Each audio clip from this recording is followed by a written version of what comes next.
Hi ಎಲ್ರಿಗೂ ನಮಸ್ಕಾರ. Welcome back to ಖುಷಿ ವ್ಲಾಗ್ಸ್. ನಾವಿವತ್ತು ತುಂಬ ಸಿಂಪಲ್ಲಾಗಿ ಪೀನಟ್ ಚಾಟ್ ಹೇಗೆ ಮಾಡೋದು ಅಂತ ನೋಡ್ಕೊಳ್ಳೋಣ. ಮೊದಲಿಗೆ ಒಂದು ತವಾನ ಬಿಸಿಗೆ ಇಟ್ಕೊಂಡಿದ್ದೀನಿ. ಆ ತವಾಗೆ 3 ಹಿಡಿಯಷ್ಟು ಕಡಲೆ ಬೀಜ ಹಾಕ್ಕೊಂಡಿದ್ದೀನಿ. ಕಡಲೆ ಬೀಜನ ಚೆನ್ನಾಗಿ ನಾವು ಫ್ರೈ ಮಾಡ್ಕೋಬೇಕು. ಅದು ಫ್ರೈ ಆಗಿ ಸಿಪ್ಪೆ ಎಲ್ಲ ಬಿಟ್ಕೊಳ್ಳೋ ಥರ ನಾವು ಫ್ರೈ ಮಾಡ್ಕೋಬೇಕಿಲ್ಲಿ. ತೋರಿಸ್ತಿದ್ದೀನಿ ನೋಡಿ ಹೇಗೆ ಫ್ರೈ ಮಾಡ್ಕೋಬೇಕು ಅಂತ. ಒಂದು 2-3 ಮಿನಿಟ್ಸಲ್ಲೆಲ್ಲ ಫ್ರೈ ಆಗಿಬಿಡುತ್ತೆ. ಇವಾಗ ಈ ಕಡಲೆ ಬೀಜನ ನೀಟಾಗಿ ಸಿಪ್ಪೆ ತೆಗಿಬೇಕು. ಸಿಪ್ಪೆ ತೆಗೆದ ನಂತರ ನೋಡಿ ಈ ಥರ ಕಾಣಿಸುತ್ತೆ. ಸಿಪ್ಪೆ ಎಲ್ಲ ತೆಗೆದು ನೀಟಾಗಿ ಇಟ್ಕೊಂಡಿದ್ದೀನಿ.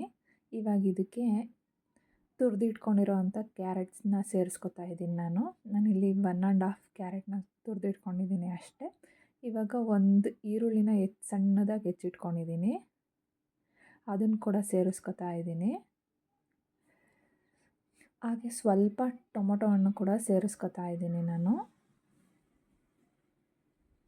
ನಿಮಗೆ ಬೇಕಿದ್ದರೆ ನೀವು ಸೌತೆಕಾಯಿ ಕೂಡ ಸೇರಿಸ್ಕೋಬೋದು, ತುಂಬ ಚೆನ್ನಾಗಿರುತ್ತೆ. ಬಟ್ ನನ್ನ ಹತ್ರ ಸೌತೆಕಾಯಿ ಇರಲಿಲ್ಲ, ಹಾಗಾಗಿ ಸೌತೆಕಾಯಿ ಸೇರಿಸಿಲ್ಲ. ಟೊಮೊಟೊ ಕೂಡ ಸೇರಿಸ್ಕೊಂಡಿದ್ದೀನಿ. ಇವಾಗ ಇಲ್ಲಿ ರುಚಿಗೆ ತಕ್ಕಷ್ಟು ಉಪ್ಪನ್ನ ಸೇರಿಸ್ಕೋಬೇಕು.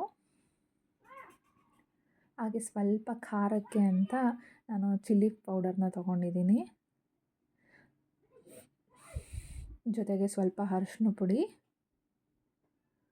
ಹಾಗೆ ಸ್ವಲ್ಪ ಪೆಪ್ಪರ್ ಪೌಡ್ರು ಕೂಡ ಸೇರಿಸ್ಕೊತಾ ಇದ್ದೀನಿ. ಪೆಪ್ಪರ್ ಹಾಕೋದ್ರಿಂದ ತುಂಬ ಚೆನ್ನಾಗಿರುತ್ತೆ ಟೇಸ್ಟು. ಇವಾಗ ಅದನ್ನೆಲ್ಲ ಚೆನ್ನಾಗಿ ಮಿಕ್ಸ್ ಮಾಡ್ಕೊತಾ ಇದ್ದೀನಿ.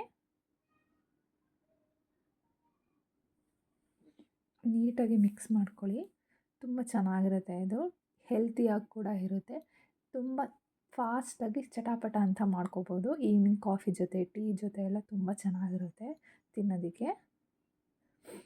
ಇವಾಗಿಲ್ಲಿ ಚಿಕ್ಕದಾಗಿ ಸಣ್ಣದಕ್ಕೆ ಒಂದು 1/4 ಭಾಗದಷ್ಟು ನಿಂಬೆಹಣ್ಣು ರಸ ಕೂಡ ಸೇರಿಸ್ಕೊತಾ ಇದ್ದೀನಿ.